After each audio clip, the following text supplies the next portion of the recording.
ಭರ್ಜರಿ ಅಲ್ಲ, ಇದು surgery batting. Dhoni full troll.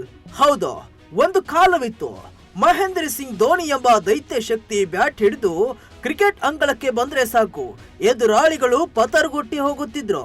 ತಮ್ಮ ಬ್ಯಾಟ್ ಮೂಲಕವೇ ಎಲ್ಲರ ಬಾಯಿ ಮುಚ್ಚಿಸ್ತಿದ್ರು. ಎದುರಾಳಿ ತಂಡದ ಬೌಲರ್ ಬಾಲ್ ಬಿಡ್ತಾ ಇದ್ರೆ ಸಾಕು, ಮಹಿ ಬಾಹಿ ಬಾಲ್ ಅನ್ನ ಕ್ರೀಡಾಂಗಣದ ಮೂಲೆ ಮೂಲೆಗೂ ಅಟ್ಟುತ್ತಿದ್ರು.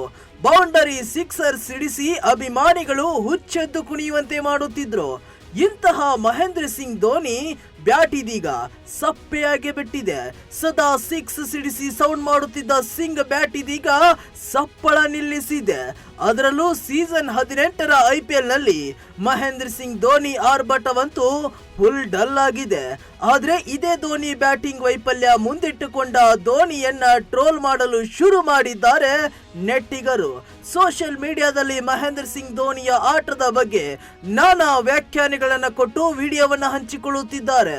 ಅದರಲ್ಲೂ ರಾಜಸ್ಥಾನ್ ರಾಯಲ್ಸ್ ಪಂದ್ಯದ ವಿರುದ್ಧವೂ ತಮ್ಮ ಕಳಪೆ ಬ್ಯಾಟಿಂಗ್ ಮುಂದುವರಿಸಿದ ಧೋನಿ ಮತ್ತಷ್ಟು ಟ್ರೋಲ್ ಆಗಿದ್ದಾರೆ.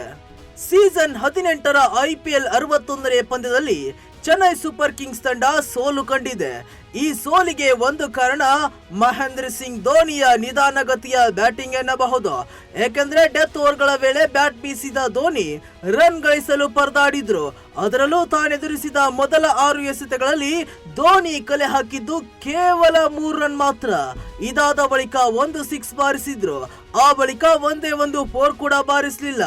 ಅಂದ್ರೆ ಮೊದಲ 7 ಎಸೆತಗಳಲ್ಲಿ 9 ರನ್ ಕಲೆ ಹಾಕಿದ ಮಹೇಂದ್ರ ಸಿಂಗ್ ಅನಂತರ 10 ಎಸೆತಗಳಲ್ಲಿ ಗಳಿಸಿದ್ದು ಕೇವಲ 7 ರನ್ಗಳನ್ನ ಮಾತ್ರ. ನಿರ್ಣಾಯಕ ಹಂತದಲ್ಲಿ ನಿಧಾನಗತಿಯಲ್ಲಿ ಬ್ಯಾಟ್ ಬೀಸುವ ಮೂಲಕ ಧೋನಿ ಕಲೆ ಹಾಕಿದ್ದು ಕೇವಲ 16 ರನ್ಗಳು. ಇದಕ್ಕಾಗಿ 17 ಎಸೆತಗಳನ್ನ ತೆಗೆದುಕೊಂಡ್ರು. ಧೋನಿಯ ಈ ನಿಧಾನಗತಿಯ ಬ್ಯಾಟಿಂಗ್ ಪರಿಣಾಮ 200ರ ಗಡಿ ದಾಟಬೇಕಿದ್ದ ಚೆನ್ನೈ ಸೂಪರ್ ಕಿಂಗ್ಸ್ ತಂಡದ ಸ್ಕೋರ್ 187 ರನ್ಗಳಲ್ಲೇ ಉಳಿಯಿತು. ಹೀಗಾಗಿಯೇ ಇದೀಗ ಮಹೇಂದ್ರ ಸಿಂಗ್ ಧೋನಿಯ ಬ್ಯಾಟಿಂಗ್ ಅನ್ನ ಟ್ರೋಲ್ ಮಾಡಲಾಗುತ್ತಿದೆ. ಅದರಲ್ಲೂ ಅಂತಿಮ ಓವರ್ಗಳ ಬಿರುಸಿನ ಬ್ಯಾಟಿಂಗ್ ಪ್ರದರ್ಶಿಸುವಲ್ಲಿ ವಿಫಲರಾಗಿರುವ ಧೋನಿ ನಿವೃತ್ತಿ ಘೋಷಿಸಲು ಇದು ಸೂಕ್ತ ಸಮಯ ಎಂದು ಸೋಷಿಯಲ್ ಮೀಡಿಯಾದಲ್ಲಿ ಅನೇಕರು ಪ್ರತಿಕ್ರಿಯಿಸಿದ್ದಾರೆ. ಅಲ್ಲದೆ ಧೋನಿಗಿದು ಭರ್ಜರಿ ಅಲ್ಲ, ಸರ್ಜರಿ ಬ್ಯಾಟಿಂಗ್ ಎಂದು ಲೇವಡಿ ಮಾಡುತ್ತಿದ್ದಾರೆ. ಒಟ್ಟಿನಲ್ಲಿ ಮಹೇಂದ್ರ ಸಿಂಗ್ ಧೋನಿಯ ಕಳಪೆ ಬ್ಯಾಟಿಂಗ್ ಪರಿಣಾಮ ಈ ಪಂದ್ಯದಲ್ಲಿ ಚೆನ್ನೈ ಸೂಪರ್ ಕಿಂಗ್ಸ್ ತಂಡವು 20 ಓವರ್ಗಳಲ್ಲಿ ಕೇವಲ 187 ರನ್ ಕಲೆ ಹಾಕಿತು. ಈ ಗುರಿಯನ್ನ ರಾಜಸ್ಥಾನ್ ರಾಯಲ್ಸ್ ತಂಡವು 17.1 ಓವರ್ಗಳಲ್ಲಿ ಚೇಸ್ ಮಾಡುವ ಮೂಲಕ 6 ವಿಕೆಟ್ಗಳ ಭರ್ಜರಿ ಗೆಲುವು ಸಾಧಿಸಿತು. ಆದ್ರೆ ಒಂದು ಕಡೆ ನೋಡುವುದಾದ್ರೆ ಆಟದಲ್ಲಿ ಸೋಲು ಗೆಲುವು ಇದ್ದದ್ದೇ. ಒಬ್ಬರಿಂದಲೇ ತಂಡ ಸೋಲನುಭವಿಸಿತು ಎನ್ನುವುದು ಕೂಡ ತಪ್ಪಾಗುತ್ತದೆ. ಆದರೆ ಧೋನಿಯವರ ವೈಯಕ್ತಿಕ ಆಟದ ಬಗ್ಗೆ ನೋಡಿಕೊಂಡು ಅನೇಕರು ಟ್ರೋಲ್ ಮಾಡುತ್ತಿದ್ದಾರೆ. ಒಂದಲ್ಲ ಎರಡಲ್ಲ, ಸೀಸನ್ 18ರ ಬಹುತೇಕ ಪಂದ್ಯಗಳಲ್ಲಿ ಧೋನಿ ನಿಧಾನಗತಿ ಬ್ಯಾಟ್ ಬೀಸಿ ಟೀಕೆಗೆ ಗುರಿಯಾಗಿದ್ದಾರೆ. ಅನೇಕ ಎಸೆತಗಳನ್ನ ಆಡಿ ಕಡಿಮೆ ರನ್ ಬಾರಿಸಿ ಔಟ್ ಆದ ಅನೇಕ ನಿದರ್ಶನಗಳಿವೆ. ಅನೇಕ ಕ್ರಿಕೆಟರ್ಸ್ ಅಭಿಮಾನಿಗಳು ಧೋನಿ ನಿವೃತ್ತಿ ಬಗ್ಗೆ ಮಾತನಾಡುತ್ತಿದ್ದಾರೆ.